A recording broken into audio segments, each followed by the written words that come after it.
Hello world, my name is Ron Williams. I'm a proud parent. I'm with a group here called the Ketones, and we've got a message for the world called the Big Fat Lie. Tiara?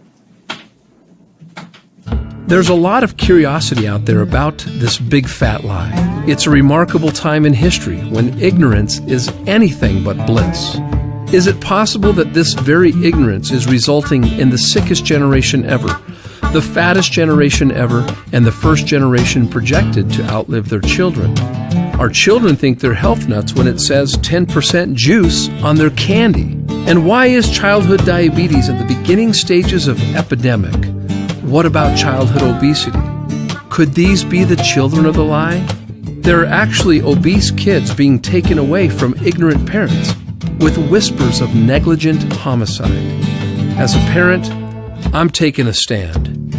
Before understanding this big fat lie, let's go back in time, thousands of years ago, where in each village the people lived on a primal diet, living off the land. If God made it, eat it.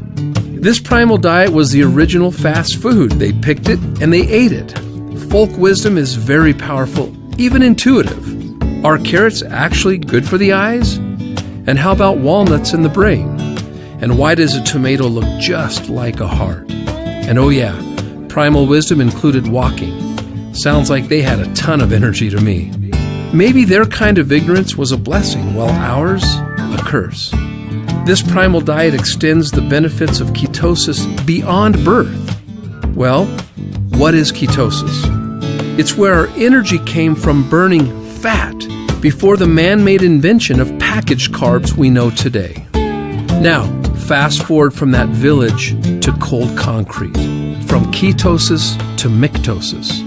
The fast food munchable era of foodless foods and lifeless drinks, fruit, loops, and crunch, berries, and apple jacks.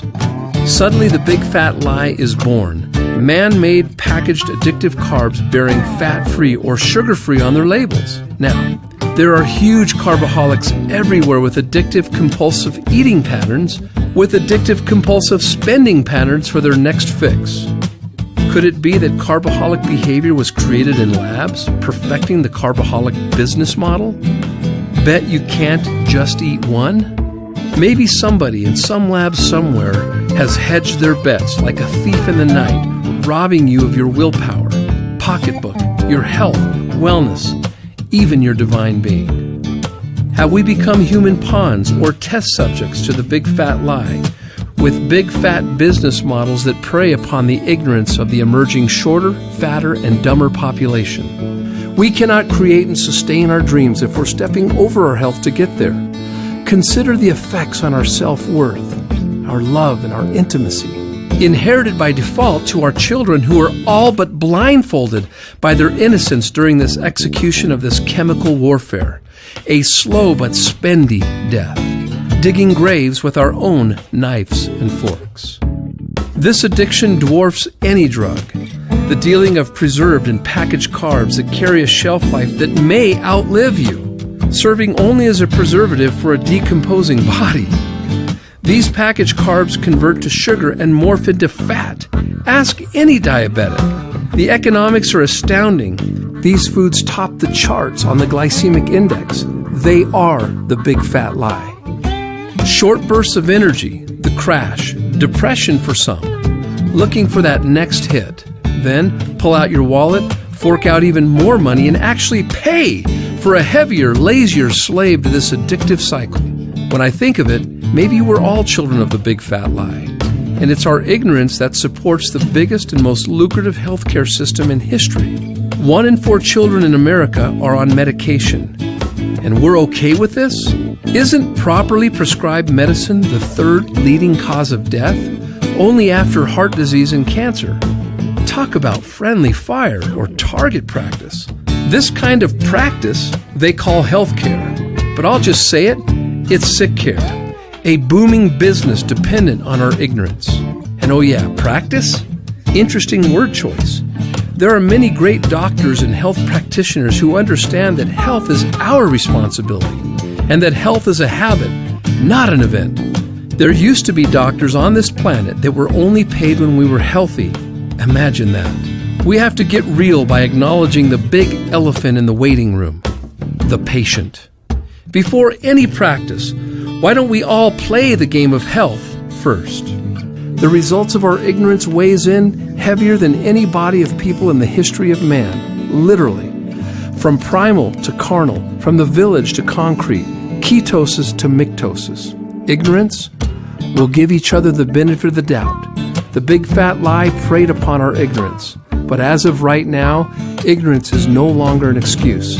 For me, for you, for our children, or anyone who hears this message, it's now on us. Let's take this lemon and make lemonade. Let's take this fat and make energy. Let's give our joints and organs a rest. Let's bring back all of our beauty and our self-worth.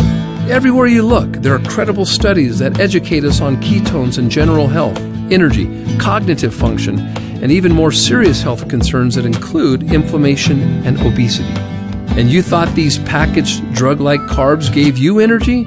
Fat produces 225% more energy. Maybe that explains why babies are born in ketosis. Tragically, the children of the lie forget as soon as they see that cartoon character's face on their first hit in this carbaholic culture. I am a carbaholic. My ignorance weighed in at 40 extra pounds. Who knows the price I've paid for my health by my own ignorance? Even the comfortable fashion that comes from comfortable foods. It was all buns and rolls for me. Hundreds of so-called diets have come and gone. Trendy diets that steal life and energy from your future.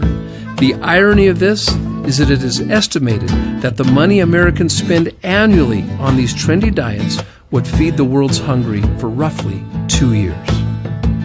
Your health is not a trend. It is as timeless as the sky is blue.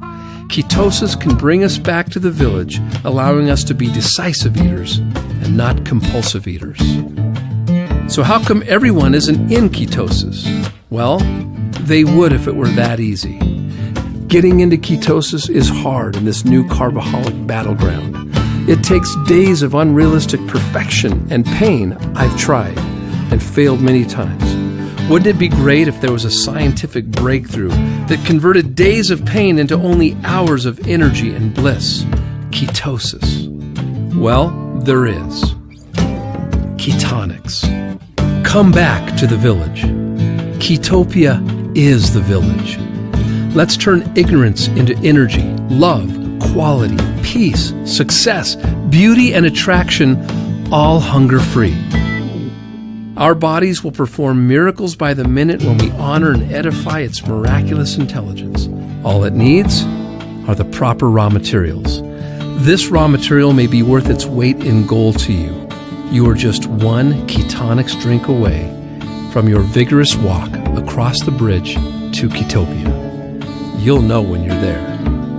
Pay it forward by telling someone today. And welcome to Ketopia. And remember, burn fat or abuse carbs.